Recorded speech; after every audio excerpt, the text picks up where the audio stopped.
Hello friends, स्वागत करते हैं आप सभी का स्टार के स्टडी में।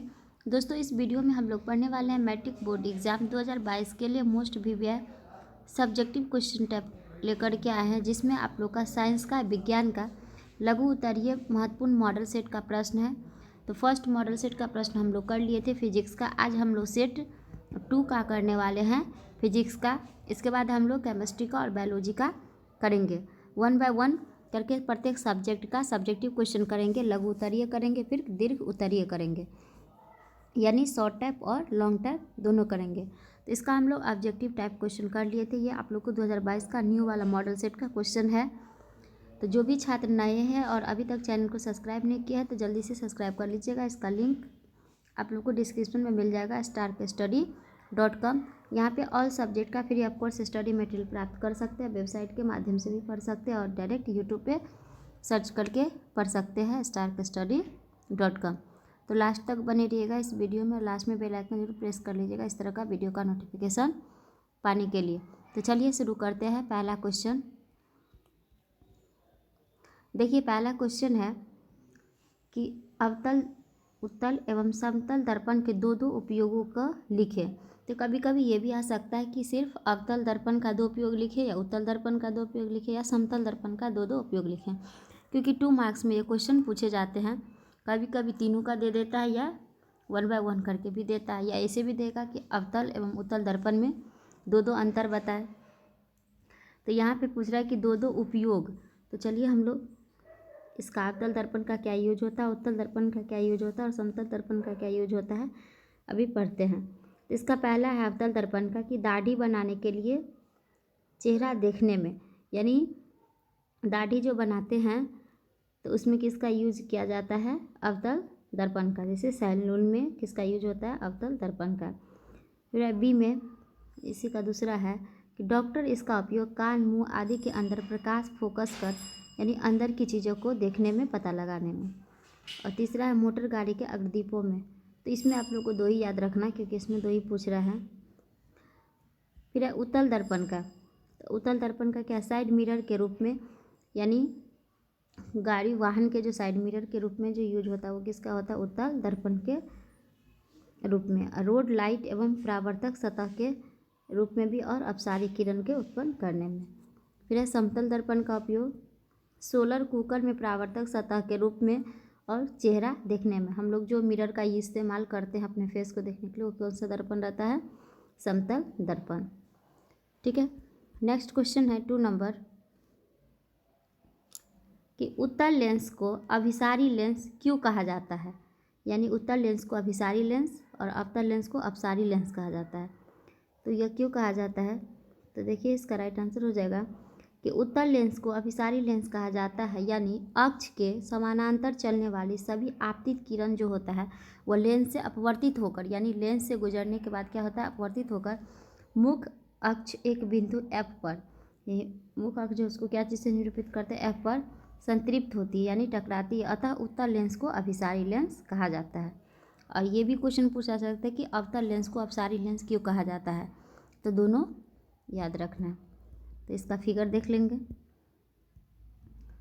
नेक्स्ट क्वेश्चन है 3 नंबर कि किसी चालक तार से बहने वाली विद्युत धारा की प्रबलता की परिभाषा दे, यानी जब किसी चालक तार से जो विद्युत पास करती है तो वो किस तरह से करती है। तो देखिए इसका उत्तर है कि किसी चालक तार से प्रति सेकेंड बहने वाली आवेश को विद्युत धारा की प्रबलता कहते हैं। यानी 1 सेकेंड, यानी प्रति सेकेंड में जितना आवेश प्रवाह करता है उसी को क्या कहते हैं, विद्युत की प्रबलता, यानी धारा की प्रबलता कहते हैं। अगर किसी चालक तार से आई सेकेंड में Q कूलम्ब आवेश प्रभावित होता है तो इसके लिए फार्मूला हो जाएगा विद्युत धारा की प्रबलता की I बराबर Q/L, जो केवल धारा को 1 एम्पियर में मापी जाती है। नेक्स्ट क्वेश्चन है 4 नंबर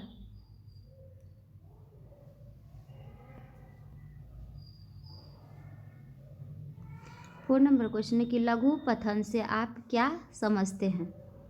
तो क्या है, किसी कारण से जब जीवित तार और उदासीन तार एक दूसरे से सट जाते हैं, यानी जिससे धारा प्रवाहित होती है वो तार एक दूसरे से उदासीन तार, यानी जिससे धारा सट जाते हैं तो लघु पतन की स्थिति उत्पन्न हो जाती है। इस परिस्थिति में प्रतिरोध शून्य हो जाता है और परिपथ में तीव्र धारा बहने लगती है। धारा के उच्च होने पर काफ़ी ताप उत्पन्न होता है, जिससे अग्नि की उत्पत्ति होने लगती है तथा परिपथ में आग लगने का भय रहता है, यानी जिसको हम लोग शॉर्ट सर्किट भी कहते हैं। नेक्स्ट क्वेश्चन है 5 नंबर, फ्लेमिंग के वामहस्त नियम को लिखे तथा स्पष्ट चित्र द्वारा प्रदर्शन करें। फ्लेमिंग के वामहस्त नियम क्या है कि अपने बाएं हाथ की तर्जनी यानी स्मॉल फिंगर, मध्यमा मिडिल फिंगर और अंगूठे को परस्पर लंबवत फैलाए।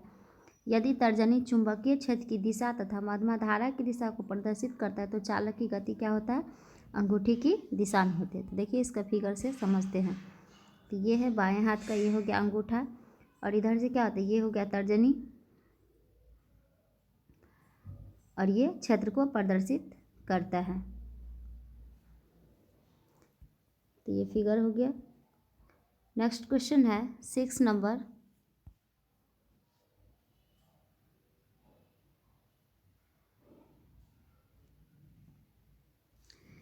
कि भूतापीय ऊर्जा क्या है। तो भूतापीय ऊर्जा यानी भौमिकीय परिवर्तनों के कारण भूपरपट्टी यानी पृथ्वी के अंदर जो गहराइयों पर क्या होता है, तप्त क्षेत्रों में पिघली चट्टानें जो पिघलता है धकेल दी जाती है तो कुछ क्षेत्र में एकत्र हो जाता है। इन क्षेत्रों में तप्त स्थल गर्म होने से क्या होता है, भूमिगत जल इन तप्त स्थलों के संपर्क में आता है तो भाप उत्पन्न होता है। तो कभी कभी यह भाप जो होता है वो चट्टानों के बीच में फंस जाता है जहाँ उनका दाब अत्यधिक हो जाता है। तप्त स्थलों तक पाइप डालकर और उसी तप्त स्थल के अंदर क्या किया जाता है, पाइप डाल दिया जाता है और उसको दाब वाले भाप को निकाल करके टरबाइन पे क्या किया जाता है, घुमाया जाता है, जिससे भूतापीय ऊर्जा प्राप्त किया जाता है। तो इस तरह से भूतापीय ऊर्जा प्राप्त होता है। नेक्स्ट क्वेश्चन है 7 नंबर, कि नई क्रांतीय चिन्ह परिपाटी के अनुसार गोलीय लेंस में आवर्धन किस प्रकार बदलता है।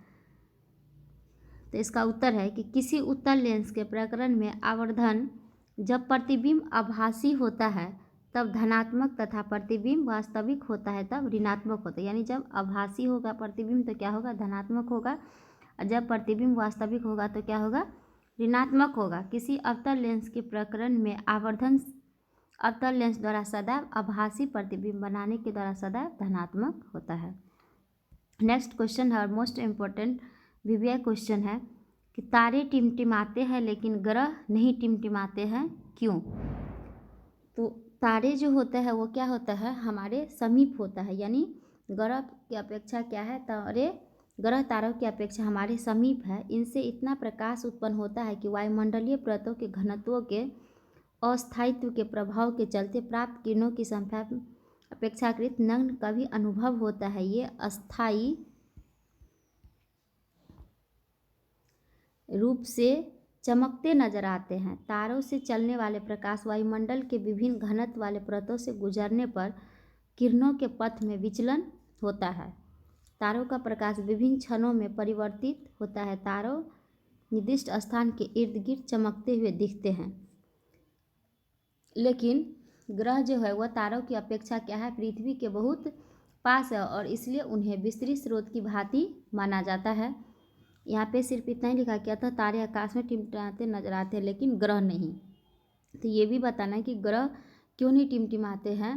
तो इसका हो जाएगा कि ग्रह तारों की अपेक्षा पृथ्वी के बहुत पास है और इसलिए वे उन्हें विस्तृत स्रोत की भांति माना जा सकता है। यदि हम ग्रहों को बिंदु साइज के अनेक प्रकाश स्रोतों का संग्रह मान ले तो सभी बिंदु साइज के प्रकाश स्रोतों से हमारे नेत्रों में प्रवेश करने वाले प्रकाश की मात्रा में कुल परिवर्तन का औसतन मान शून्य होगा। इसी कारण क्या होता है, टिमटिमाने का प्रभाव निष्प्रभावित हो जाता है। इसीलिए तारा टिमटिमाता हुआ प्रतीत होता है और ग्रह टिमटिमाता हुआ प्रतीत नहीं होता है। ये आप लोग का पेज नंबर 216 में है इसका आंसर। तो आप लोग को ये समझ में नहीं आया तो यहाँ से ज़रूर पढ़े तो अच्छे से क्लियर हो जाएगा कि तारे क्यों टिमटिमाते हैं और ग्रह क्यों नहीं टिमटिमाते, और मोस्ट विविया क्वेश्चन है। उसके बाद इस चैप्टर का और भी क्वेश्चन टू टाइप में आ सकता है कि सूर्योदय तथा सूर्यास्त के समय सूर्य का रंग लाल क्यों होता है। तो ये क्वेश्चन भी पढ़ेंगे जिसका आंसर आप लोग को पेज नंबर 118 पेज में मिलेगा NCERT का। दोनों क्वेश्चन काफ़ी इम्पोर्टेंट है जो कि 2 मार्क्स में भी और 4 मार्क्स में भी पूछे जाते हैं। तो इस वीडियो में हम लोग इतना ही तक 8 क्वेश्चन तक प्रैक्टिस किए। नेक्स्ट वीडियो में हम लोग आगे फिजिक्स का तीसरा सेट का क्वेश्चन पढ़ेंगे। फिजिक्स कंप्लीट होने के बाद हम लोग केमिस्ट्री और बायोलॉजी का भी करेंगे शॉर्ट टाइप, उसके बाद फिर लॉन्ग टाइप करेंगे। ठीक है, तो थैंक यू। मिलते हैं हम लोग नेक्स्ट वीडियो में। तो जो भी बच्चे नए हैं और अभी तक चैनल को सब्सक्राइब नहीं किया तो जल्दी से सब्सक्राइब करके बेल आइकन प्रेस करके अपने दोस्तों के पास शेयर कर दीजिएगा। Okay, bye bye. मिलते हैं हम लोग नेक्स्ट वीडियो में।